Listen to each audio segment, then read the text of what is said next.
سیدی یا حبیب اللہ، الصلاۃ والسلام علیک یا سیدی یا نبی اللہ وعلی آلک و اصحابک یا سیدی یا رحمۃ للعالمین۔ اللہ رب العزت کی حمد و ثنا کے بعد حضور نبی اکرم نور مجسم شاہ بنی آدم رسول محتشم سیدہ طیبہ طاہرہ زاہدہ حضرت آمینہ رضی اللہ تعالی عنہا کے گلشن کے مہکتب پھول جناب احمد مجتبیٰ محمد مصطفیٰ صلی اللہ تعالی علیہ وآلہ وسلم کے دربار گوہربار میں ہدیہ عقیدت پیش کرنے کے بعد محترم و محتشم سامعین کرام، السلام علیکم ورحمۃ اللہ وبرکاتہ۔ جیسا کہ پچھلے جمعۃ المبارک میں ہم نے اس موضوع کا تعین کیا تھا کہ یزید اس کے کیا کیا کارنامے تھے اور اس کے بارے میں کیا عقیدہ اور نظریہ ہونا چاہیے۔ یہ پہلی بات تو یہ یاد رکھیں، یزید کے بارے میں ایک یہ دھوکہ دیا جاتا ہے کہ کچھ لوگ یہ کہہ دیتے ہیں کہ جی یہ صحابی تھا تو اسے کچھ نہ کہا جائے، اور اس کے پیش نظر ایک روایت بھی بیان کی جاتی ہے جو کہ سراسر جھوٹ ہے۔ وہ روایت یہ عام کی گئی ہے کہ جناب رسول پاک صلی اللہ علیہ وآلہ وسلم کے سامنے حضرت امیر معاویہ رضی اللہ تعالی عنہ آپ نے یزید کو اٹھایا ہوا تھا، تو نبی پاک صلی اللہ علیہ وسلم نے دیکھ کر ارشاد فرمایا کہ ایک جنتی نے جہنمی کو اٹھایا ہے۔ ایسی سرے سے کوئی روایت نہیں ہے، ایک تو یہ کتابوں میں موجود نہیں، دوسری وجہ اس کی یہ ہے کہ یزید دور رسالت میں پیدا ہی نہیں ہوا۔ صحابی تو وہ ہوتا ہے جو دور رسالت میں پیدا ہو اور حضور علیہ الصلاۃ والسلام کی ظاہری زندگی میں حضور علیہ السلام کی زیارت بھی کی ہو۔ حالت اسلام میں زیارت کرنا اور اسلام کی حالت میں دنیا سے جانا، اس شخص کو صحابی کہا جاتا ہے۔ یہ جو یزید تھا حضرت عمر فاروق اعظم رضی اللہ تعالی عنہ آپ کے آخری دور میں یہ پیدا ہوا تھا۔ اس نے تو رسول پاک کا زمانہ پایا ہی نہیں، تو یہ کسی قسم کا کوئی صحابی نہیں ہے، بلکہ اس کے کارنامے آپ سنیں گے تو یہ نہایت ہی فاسق اور فاجر اور لعنت کا مستحق تھا۔ اسی طرح یزید کے حمایتی ایک بخاری شریف کی حدیث پیش کرتے ہیں کہ نبی پاک صلی اللہ علیہ وآلہ وسلم نے اپنے زمانہ میں ارشاد فرمایا تھا کہ جو قسطنطنیہ کو فتح کرے گا، جو سب سے پہلا لشکر قسطنطنیہ میں پہنچے گا، اس حدیث پاک میں اول جیشن کے الفاظ ہے کہ سب سے پہلا لشکر جو قسطنطنیہ پر حملہ آور ہوگا، نبی پاک صلی اللہ علیہ وسلم نے اس لشکر کے بارے میں ارشاد فرمایا کہ وہ جنتی گروہ ہوگا، وہ مغفرت یافتہ گروہ ہوگا۔ اب ہوا یہ کہ قسطنطنیہ کے اوپر جناب عمر فاروق اعظم رضی اللہ تعالی عنہ کے زمانہ سے ہی حملہ آوری شروع ہو چکی تھی، لیکن یہ فتح کب ہوا؟ جب حضرت امیر معاویہ رضی اللہ تعالیٰ عنہ کا زمانہ آیا۔ اس زمانہ کے اندر حضرت ابو ایوب انصاری رضی اللہ تعالیٰ عنہ ان کی کمانڈ میں آپ نے لشکر روانہ کیا، اور اس لشکر کے اندر بھی یزید شامل نہیں تھا، وہاں پہ جنگ ہو رہی تھی۔ تو کسی نے آ کر حضرت امیر معاویہ رضی اللہ تعالیٰ عنہ کو یہ بتایا کہ یزید تو لشکر اسلام کا مذاق اڑا رہا ہے، یعنی اس نے گیت والیاں منگوائیں اور گیت سننے لگا، اور لشکر اسلام جو وہاں پہ لڑ رہا تھا اس کے بارے میں مذاق اڑانے لگا۔ جب یہ بات حضرت امیر معاویہ رضی اللہ تعالیٰ عنہ کو معلوم ہوئی تو آپ نے سزا کے طور پر یزید کو بھیجا کہ جاؤ جہاں پہ وہ بھوکے پیاسے لڑ رہے ہیں تو بھی وہاں پہ جا کے لڑ۔ تو اتفاق ایسا کہ یزید جب اس لشکر میں پہنچا تو کچھ ہی دیر بعد قسطنطنیہ فتح ہو گیا۔ اب کچھ لوگ اس حدیث میں یہ دھوکہ دیتے ہیں کہ معاذ اللہ کہ نبی پاک صلی اللہ علیہ وسلم نے یہ فرمایا جو قسطنطنیہ فتح کرے گا وہ جنتی، حالانکہ حدیث پاک کے اندر آیا کہ جو قسطنطنیہ پہ پہلا حملہ کرے گا، جو پہلا لشکر قسطنطنیہ پہنچے گا وہ جنتی ہے۔ تو اس حدیث کے مطابق یزید آخری لشکر میں پہنچا ہے، پہلے لشکر میں نہیں پہنچا، تو یزید اس حدیث کی روح سے بھی کہیں سے بچ نہیں سکتا۔ اس کے علاوہ ایک تو یزید کے بارے میں بات کرتے ہوئے نہایت ہی اہم اور نہایت ہی احتیاط کا پہلو بھی ہمیں برتنا چاہیے۔ ہمارے بہت سارے ائمہ نے جو یزید کے بارے میں کلام نہیں کیا زیادہ، اس کی ایک وجہ یہ بھی ہے کہ جو بیٹا ہے، بیٹے کا وبال باپ کے سر پہ نہیں ہوتا، باپ کے عملوں کے کرتوت بیٹے سے نہیں پوچھے جائیں گے۔ یزید کی بات کرتے ہوئے یہ بات یاد رکھے کہ اس کا جو والد تھا وہ صحابی رسول حضرت امیر معاویہ رضی اللہ تعالی عنہ ہے، اور وہ ایک عظیم صحابی ہیں کہ جن سے حضرت امام حسن مجتبی رضی اللہ تعالی عنہ نے صلح کی ہے۔ یزید کی وجہ سے ہم حضرت امیر معاویہ پہ تان نہیں کر سکتے، نہ کچھ کہہ سکتے ہیں۔ اگر کوئی کہے جی باپ ایسا تھا تو فلاں تھا فلاں تھا، تو پھر آپ حضرت نوح علیہ السلام کے بارے میں کیا کہیں گے؟ نوح علیہ السلام کا بیٹا بھی تو کافر تھا، کیا بیٹے کی وجہ سے ایک پاکیزہ پیغمبر پہ حرف اٹھایا جا سکتا ہے؟ یقیناً نہیں اٹھایا جا سکتا۔ تو باپ کے کرتوت بیٹے پہ نہیں ڈالے جاتے، اور بیٹے کے کرتوت باپ پہ نہیں ڈالے جاتے، یہ ایک اسلامی قانون ہے۔ تو اس لحاظ سے یزید پر لعنت بھیجتے ہوئے یہ خیال رکھنا چاہیے کہ ایسے الفاظ نہ بولے جائیں کہ اس کے آباء و اجداد میں جو مسلمان جو صحابی گزرے ہیں ان کو بھی آپ شامل کر لیں لعنت میں، تو یہ ایک کبیرہ گناہ میں انسان شامل ہو جاتا ہے۔ اس پہ لعنت بھیجنا جائز ہے، جیسا کہ آگے میں انشاءاللہ آپ کے سامنے وہ فتاویٰ رکھوں گا، لیکن احتیاط کے پیش نظر اس پہ لعنت بھیجنا جائز ہے۔ اب اس کے علاوہ حدیث پاک کے اندر جیسا کہ رسول پاک صلی اللہ علیہ وآلہ وسلم نے اپنے ظاہری زمانہ میں حضرت امام حسین رضی اللہ تعالی عنہ آپ کی شہادت کے بارے میں ارشاد فرما دیا تھا کہ میرا حسین میرا نواسہ فلاں جگہ پہ شہید ہوگا، فلاں کیفیت میں شہید ہوگا، فلاں مٹی پہ ان کا جسم مبارک تشریف لائے گا۔ یہ ساری باتیں حضور علیہ السلام نے اپنے ظاہری زمانہ میں بیان فرما دی۔ جیسے حضور نے جگہ کا تعین فرما دیا تھا، وقت کا تعین فرما دیا تھا، میدان کا تعین فرما دیا تھا، اسی طرح نبی پاک صلی اللہ علیہ وسلم نے امام حسین رضی اللہ تعالی عنہ کے دشمن کو بھی ظاہر کر دیا تھا، دشمن کو ظاہر کر دیا تھا۔ طبرانی کے اندر اور دیگر کتب حدیث کے اندر یہ حدیث موجود ہے، نبی پاک صلی اللہ علیہ وآلہ وسلم نے ارشاد فرمایا کہ میرے بعد ان قریب بنو امیہ میں سے ایک ایسا شخص آئے گا جو میری سنت کو پامال کرے گا، میرے گھر والوں کو شہید کرے گا۔ صحابہ نے پوچھا یا رسول اللہ صلی اللہ علیہ وسلم وہ کون ہوگا؟ تو حدیث کے اندر آتا ہے یقال لہا یزید، کہ اس کو یزید کہا جائے گا۔ یہ نبی پاک صلی اللہ علیہ وسلم نے اپنی ظاہری زمانہ کے اندر ہی یہ ارشاد فرما دیا تھا۔ اب جو کہتے ہیں کہ یزید تو اس جنگ میں شامل ہی نہیں ہوا، یزید تو یہاں پہ موجود ہی نہیں تھا، یہ تو ابن زیاد نے کیا، یہ سارا تو اس کا کھیل تماشا ہے، تو یہ بات یاد رکھیں کہ یہ ایک تو سرکار دو عالم صلی اللہ علیہ وسلم نے اپنے زمانہ میں اس کو نامینیٹ کر دیا، اب اس کے بعد تو کسی اور چیز کی ضرورت ہی نہیں رہتی۔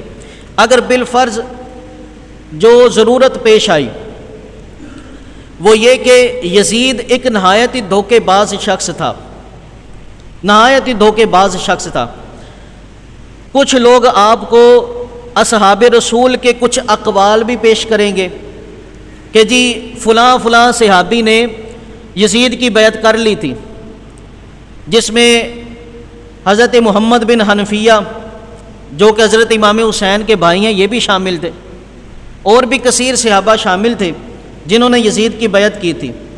اب یہ اقوال کربلا سے پہلے کے ہیں، اس کی وجہ یہ کہ یزید نہایت ہی دھوکے باز شخص تھا۔ یہ کیا کرتا کہ جب عوام میں آتا تو یہ بڑا صوفی اور پارسا بن جاتا، جب تنہائیوں میں جاتا تو وہاں پہ شراب پیتا، عورتوں کے درمیان ناچ میلہ کرتا۔ یہی وجہ تھی کہ جس نے اس کے حج کو دیکھا، آپ دیکھیں کہ یہ اتنا پارسا بننے کی کوشش کرتا کہ ہر سال حج کرنے کے لیے آیا کرتا تھا، تو لوگوں نے تو اس کے حج کو دیکھا تھا، لوگوں نے اس کے تقوی کو دیکھا ہوا تھا، جس نے اس کی نیکیوں کو دیکھا ہوا تھا اس نے اس کی بیعت کر لی۔ لیکن جس نے دیکھا تھا کہ اس نے شراب پی ہے اس صحابی نے اس کی بیعت نہیں کی تھی۔ پھر اس کے بعد اس کی یہ جو چیزیں مشہور ہوئیں کہ یہ اس طرح کرتا ہے اس طرح کرتا ہے، اس کے پیش نظر آج لوگ یہ دھوکہ دیتے ہیں۔ جب یہ سارا قافلہ یزید کے اس کھنڈر خانے میں پہنچا جہاں پہ یزید موجود تھا، اب دیکھیں کہ امام حسین رضی اللہ تعالیٰ عنہ کے قاتلوں میں یہ کس طرح شامل ہوتا ہے۔ الکامل کے اندر علامہ ابن اسیر نے اس کو ذکر کیا، جب یہ یزید اس کے دربار میں امام حسین رضی اللہ تعالیٰ عنہ کا سر مبارک لایا گیا، اس نے سب سے پہلے تو یہ کہا کہ ابن زیاد یہ تو نے کیا کر دیا، کیونکہ یہ دھوکے باز شخص تھا، یہ لوگوں کو قائل کرنا چاہتا تھا کہ میں اس گناہ میں شامل نہیں ہوں۔ وہ کہنے لگے ابن زیاد تیری ماں تجھے روئے، یہ تو نے کیا کر دیا، میں نے تو تجھے یہ حکم نہیں دیا تھا۔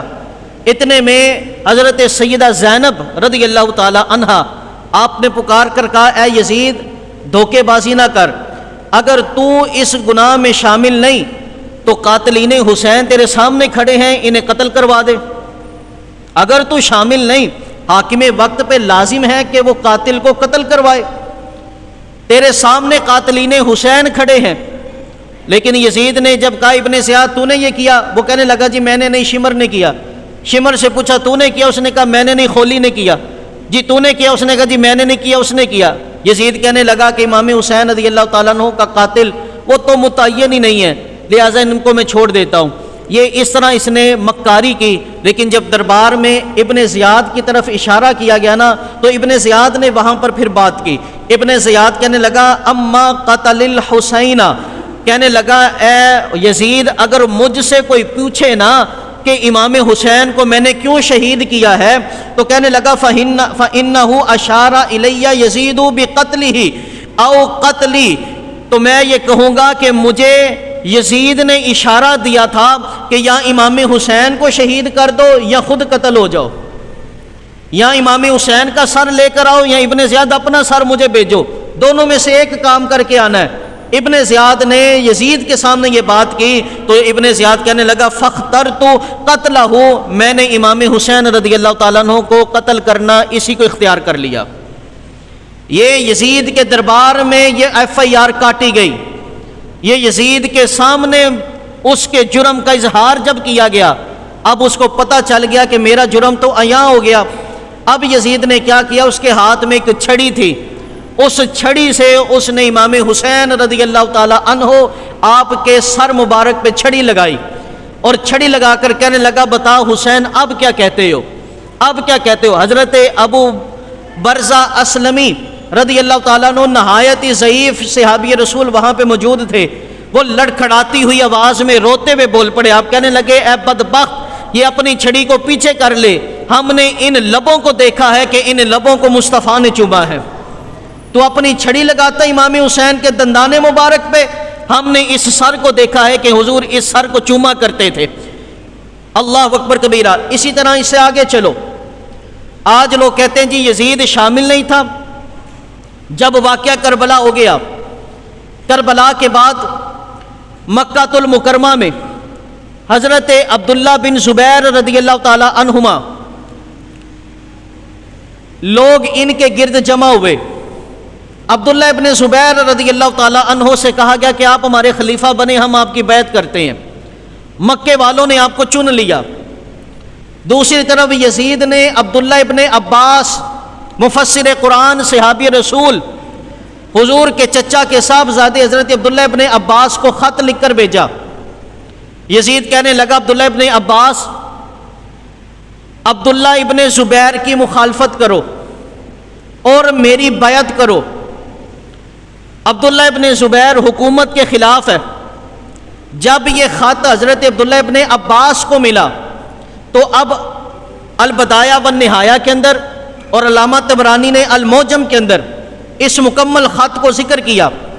حضرت عبداللہ ابن عباس رضی اللہ تعالیٰ عنہ جب آپ نے اس خط کا جواب دیا، یہ آخری جملے قابل غور ہیں کہ عبداللہ ابن عباس رضی اللہ تعالیٰ عنہ لکھتے ہیں، آپ کہتے ہیں اترانی انسا قتلک حسینن، آپ فرمانے لگے او بدبخت تو کیا سمجھتا ہے کہ تو امام حسین کو شہید بھی کیا، وفتیانہ بنی عبد المطلب، اور عبد المطلب کے نسل کے جوانوں کو شہید بھی کیا، اور مصابیح الدجا ونجوم الاعلامی، یہ بنو مطلب کے ایسے نوجوان تھے جس سے کائنات کے اندھیرے دور ہوتے تھے، یہ ایسے چمکتے ہوئے نوجوان تھے جس سے ظلمتیں دور ہو رہی تھیں۔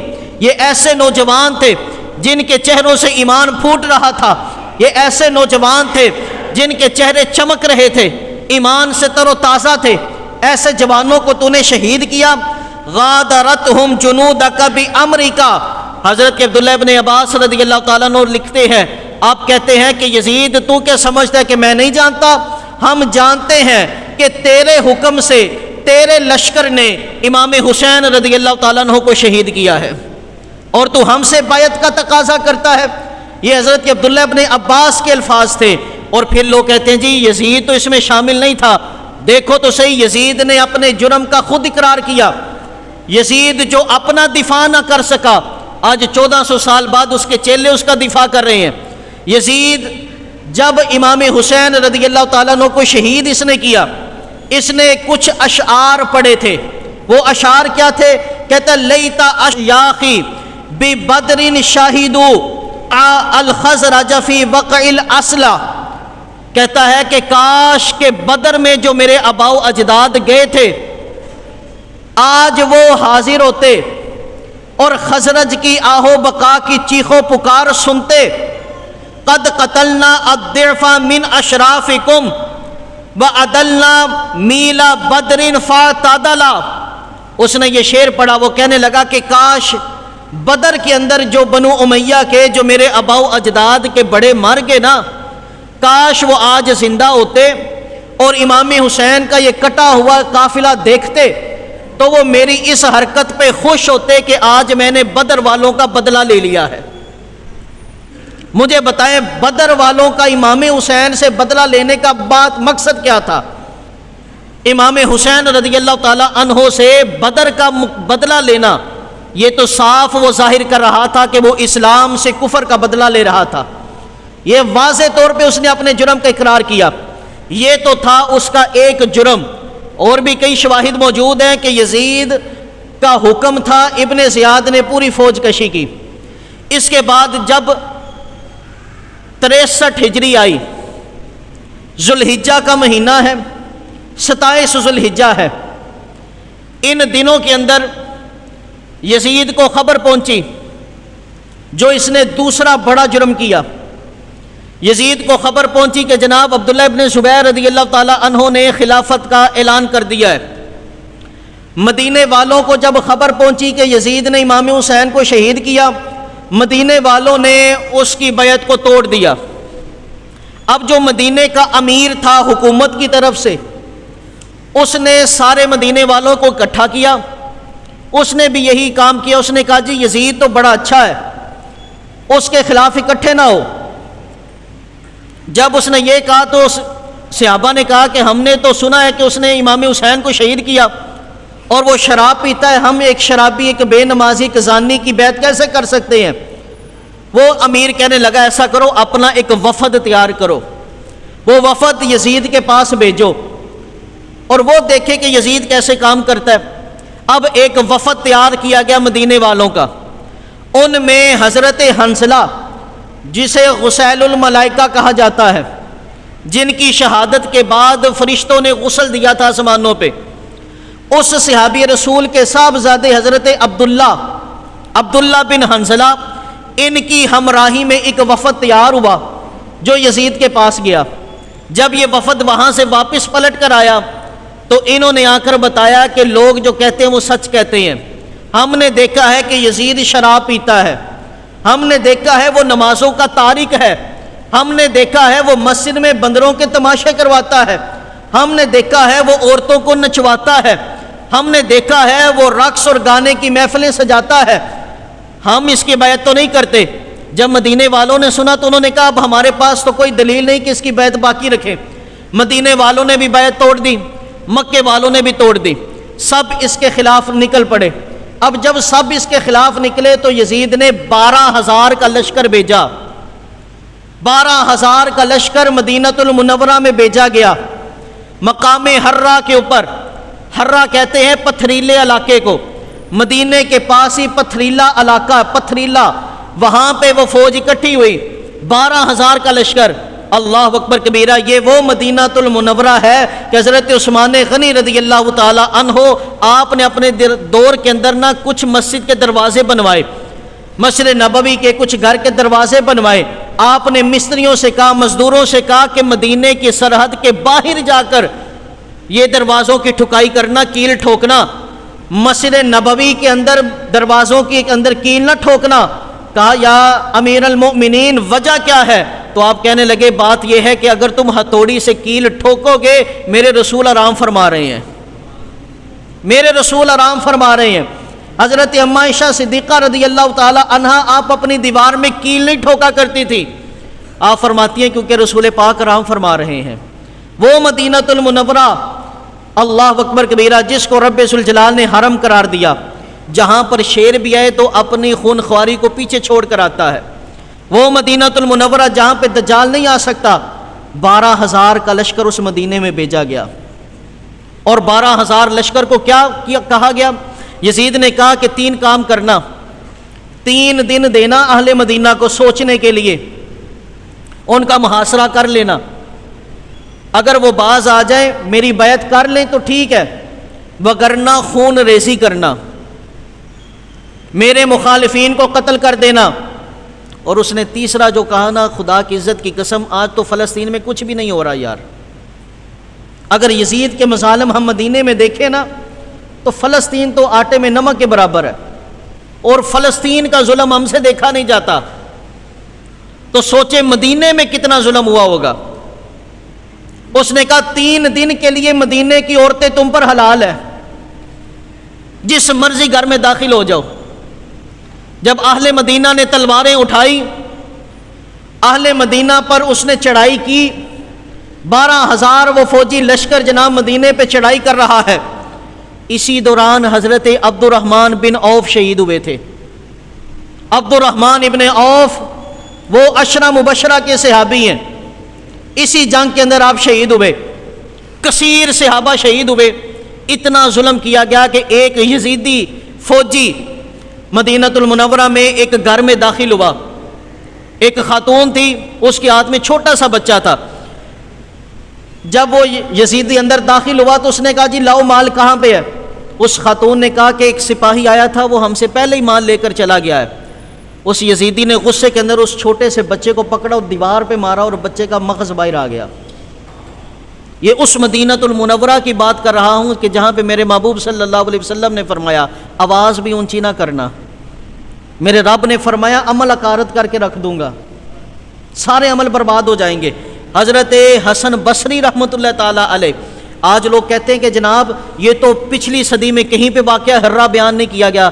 حضرت امام حسن بصری رحمۃ اللہ تعالی علیہ یہ تابعی بزرگ ہیں، تابعی بزرگ ہیں۔ آپ فرماتے ہیں کہ اتنی عورتوں کے ساتھ زیادتی کی گئی، مدینے کی حرمت کو پامال کیا گیا، قتل و غارت عام کی گئی، مدینے والوں کو لوٹا گیا، اور پھر بالآخر میں پڑھتے ہیں انا للہ و انا الیہ راجعون، اور یہ پڑھنے کے بعد کہتے ہیں کہ ہم نے رسول پاک صلی اللہ علیہ وسلم کی وہ حدیث سنی ہے کہ سرکار نے ارشاد فرمایا تھا جس نے مدینے والوں کو تنگ کیا، رسول پاک نے ارشاد فرمایا تھا اللہ کی، فرشتوں کی، ساری دنیا کی اس بندے پہ لعنت ہو۔ اسی طرح جب مدینہ المنورہ میں یہ چڑھائی چڑھ رہی تھی، پھر یزید کا لشکر مکہ بھی پہنچا، ادھر مدینے والوں پر چڑھائی، ادھر مکے والوں پہ چڑھائی، اور مکے کے اوپر اس نے منجنیق کے ذریعے پتھراؤ کیا بیت اللہ کے اوپر، بیت اللہ کا غلاف جلایا گیا، بیت اللہ کے اندر حضرت ابراہیم علیہ السلام کے دمبے کے وہ سینگ موجود تھے، آگ لگائی گئی جس کی وجہ سے وہ سینگ بھی جل گئے۔ وہ ابراہیم علیہ السلام کا تبرک اس امت میں تک جو چلتا آ رہا تھا، یزید کی وجہ سے اس امت وہ تبرک سے معزول ہو گئی۔ اس کے بعد مکے والوں پر بھی وہی ظلم و ستم کیا گیا، کثیر صحابہ شہید ہوئے۔ لیکن ظلم کا دور کب تک چلے گا؟ ظلم کا دور کب تک چلے گا؟ پھر ہوا یہ کہ یزید وہ کیا کر رہا تھا، بندر کے ساتھ کھیل رہا تھا، کھیلتے کھیلتے بندر نے اس کو کاٹا، جب اس کو کاٹا وہ زہر بندر کا اس کے جسم میں پھیل گیا اور وہ وہیں پہ مر گیا، ہلاک ہو گیا۔ اب اس کی موت کی خبر جب مکے میں پہنچی نا تو حضرت عبداللہ ابن زبیر رضی اللہ تعالیٰ عنہ نے کہا یزیدیو کس کے لیے لڑ رہے ہو؟ جس کے لیے لڑ رہے تھے وہ تو مر کھپ گیا ہے، اب کس کے لیے لڑ رہے ہو؟ یزیدی فوجوں نے جب یہ سنا تو پھر انہوں نے اپنے تلواریں گرائی اور وہاں سے نکل کر پھر واپس کے لیے بھاگ گئے۔ یہ سارا واقعہ 63 ہجری میں ہوا۔ ایک تو شہادت امام حسین میں یہ ملوث تھا، دوسرا یہ کہ حضرت مدینہ المنورہ کے اوپر اس نے چڑھائی کی، تیسرا یہ کہ اس نے مکہ المکرمہ کی حرمت کو پامال کیا۔ اللہ اکبر کبیرہ۔ آج یہ ایک فتویٰ عام کیا جاتا ہے کہ حضرت امام اعظم ابو حنیفہ کہتے ہیں جی یزید کے بارے میں خاموش رہا کرو، یہ فتویٰ بالکل بھی کسی کتاب میں موجود نہیں ہے، یہ جھوٹ پھیلایا گیا۔ امام اعظم ابو حنیفہ کا ایسا کوئی فتویٰ نہیں ہے۔ حضرت امام القیاء رحمۃ اللہ تعالیٰ علیہ، یہ امام غزالی کے کلاس فیلو ہیں، یہ ان سے کسی نے پوچھا تھا کیا یزید صحابی ہے؟ آپ نے کہا یزید صحابی نہیں ہے۔ کہا پھر اس کے اوپر لعنت کر سکتے ہیں؟ آپ کہنے لگے کہ حضرت امام احمد بن حنبل کے دو قول ہیں، ایک قول کے مطابق وہ کہتے ہیں اشارے سے اس کے اوپر لعنت کرو، ایک قول میں یہ کہتے ہیں کہ صریح لعنت اس پر کر سکتے ہیں۔ پھر کہنے لگے امام مالک کے بھی دو ہی قول ہیں، صریح لعنت بھی کر سکتے ہیں، اشارے سے لعنت بھی کر سکتے ہیں۔ پھر کہنے لگے امام اعظم ابو حنیفہ کے بھی دو ہی قول ہے، صریح لعنت بھی کر سکتے ہیں، اشارے سے لعنت بھی کر سکتے ہیں۔ اور پھر حضرت امام شافعی کی بات کہتے ہوئے وہ کہتے ہیں کہ ہمارے امام کے نزدیک صرف ایک ہی قول ہے کہ اس کا نام لے کر اس پہ لعنت کریں گے، اس کا نام لے کر اس پہ لعنت کریں گے۔ اور حضرت ملا علی قاری علیہ رحمہ آپ لکھتے ہیں، آج لوگ پتہ نہیں کہاں پہ بیٹھ کر پڑھتے رہے دین کو، ملا علی قاری رحمۃ اللہ تعالیٰ علیہ آپ نے یہ فتویٰ ذکر کیا۔ آپ نے فرمایا جب حضرت امام احمد بن حنبل کو یہ بات پائے تکمیل تک پہنچی، پایا ثبوت تک پہنچی کہ یزید نے شراب کو حلال کر لیا تھا، تو امام احمد بن حنبل جن کا فتویٰ آج بھی مدینے کی سرزمین پہ چلتا ہے، امام احمد بن حنبل علیہ الرحمہ آپ نے فتویٰ دیا کہ یزید کافر ہے، یزید کے کفر کا فتویٰ امام احمد بن حنبل نے دیا۔ اور ہمارے امام احمد رضا خان فاضل بریلوی علیہ رحمہ، آپ سے کسی نے پوچھا کہ حضرت یزید کو رحمت اللہ کہہ سکتے ہیں؟ حضرت امام عشق و محبت، آپ کہنے لگے یزید کو کوئی رحمت اللہ نہیں کہہ سکتا، اگر کوئی کہے گا وہ ناسبی ہوگا، وہ اہل بیت کا دشمن ہوگا۔ آپ نے فرمایا جس کے دل میں اہل بیت کا بغض ہوگا وہی یزید کو رحمت اللہ کہے گا۔ آپ نے فرمایا کہ اگر کوئی یزید پہ لعنت بھیجے ہم اس کو بھی کچھ نہیں کہتے، اگر کوئی یزید کو کافر کہتا ہے ہم اسے بھی کچھ نہیں کہتے ہیں، ہم اسے بھی کچھ نہیں کہتے۔ یہ اہل سنت کا موقف ہے، یہ کسی قسم کے اندر بھی رحمت میں شامل نہیں ہوتا۔ لوگ کہتے ہیں جی یہ مقدمہ اللہ پہ چھوڑ دے، وہ چاہے تو بخش دے۔ ایک عام مسلمان کا قتل کرنا اللہ اس کو نہیں بخشے گا حدیث کے مطابق، تو امام حسین کے قتل کو عام سمجھتے ہو یار؟ امام حسین کی شہادت کو عام سمجھتے ہو؟ الحسین منی وانا من الحسین کا مطلب پھر کیا ہے؟ اگر امام حسین کا قتل بھی عام قتلوں کی طرح ہے، حسین سے جس نے محبت کی رسول نے فرمایا اس نے مجھ سے محبت کی، اس حدیث کا مطلب کیا نکالو گے؟ رسول نے ارشاد فرمایا جس نے حسین سے نفرت کی اس نے مجھ سے نفرت کی، اس کا مطلب کیا نکالو گے؟ اگر عام قتلوں کی طرح امام حسین کی شہادت ہے تو پھر اس کا مطلب کیا نکالو گے کہ رسول پاک نے فرمایا جس نے حسین کو تکلیف پہنچائی، اذیت پہنچائی، اس نے مجھے اذیت پہنچائی، اس حدیث کا مطلب کیا نکلے گا؟ اگر عام قتلوں کی طرح امام حسین کا قتل تھا تو پھر اس کا مطلب کیا نکلے گا؟ یار میرے محبوب صلی اللہ علیہ وسلم نے دیکھا امام حسن امام حسین دھوپ کے اندر کھیل رہے تھے، آپ نے مولا علی کو بلایا، فرمایا علی جلدی سے ان کو گھر لے جایا کرو، دھوپ کے اندر کھیلنا نہ دیا کرو، جب دھوپ کی ترپش ان کو لگتی ہے گرمی مجھے محسوس ہوتی ہے۔ اس حدیث کا مطلب کیا نکالو گے؟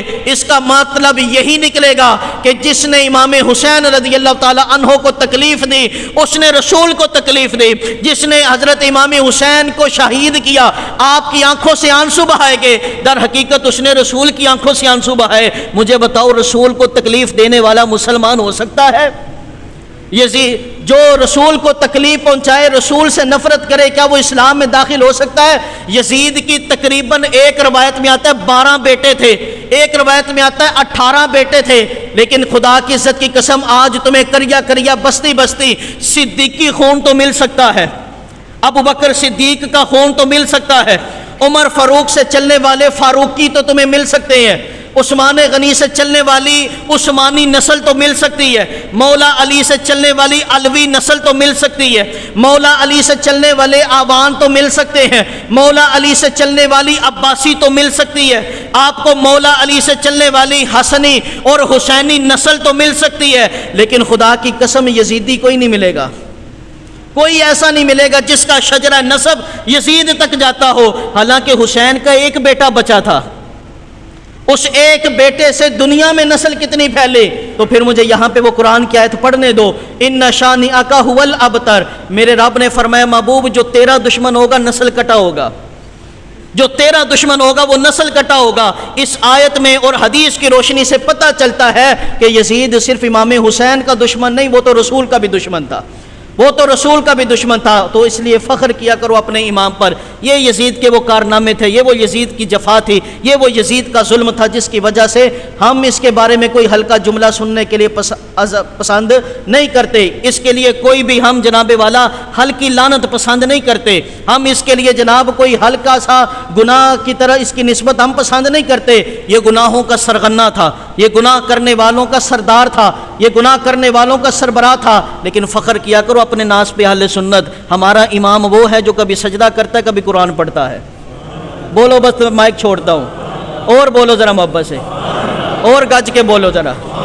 ہاں جو یزید کا نام لیتے ہیں لینے سے پہلے سوچتے ہیں، لیتے ہیں تو چھپ چھپا کے لیتے ہیں، لینے کے بعد پھر چھپ جاتے ہیں، لیکن ہم تو امام حسین کے ماننے والے ہیں۔ ہمارا امام کبھی قرآن پڑھتا ہے تو کبھی سجدہ کرتا ہے، کبھی رب کو یاد کرتا ہے، کبھی رسول کو یاد کرتا ہے۔ ارے امام حسین کی ساری زندگی کو دیکھو، کبھی مصطفیٰ کے کندھوں پہ گزری ہے، کبھی صحابہ کے کندھوں پہ گزری ہے، کبھی اہل بیت کے کندھوں پہ گزری ہے۔ امام حسین کی ساری زندگی کو دیکھو تو تقوی اور پرہیزگاری میں گزری ہے۔ امام حسین کے حسب و نسب کو دیکھو تو جناب والا ایسا حسب و نسب کائنات میں نہیں ملے گا۔ فخر کا دل میں دریچہ باز کرنا چاہیے، جن کا تو آقا ہے ان کو ناز کرنا چاہیے۔ وما علینا الا البلاغ۔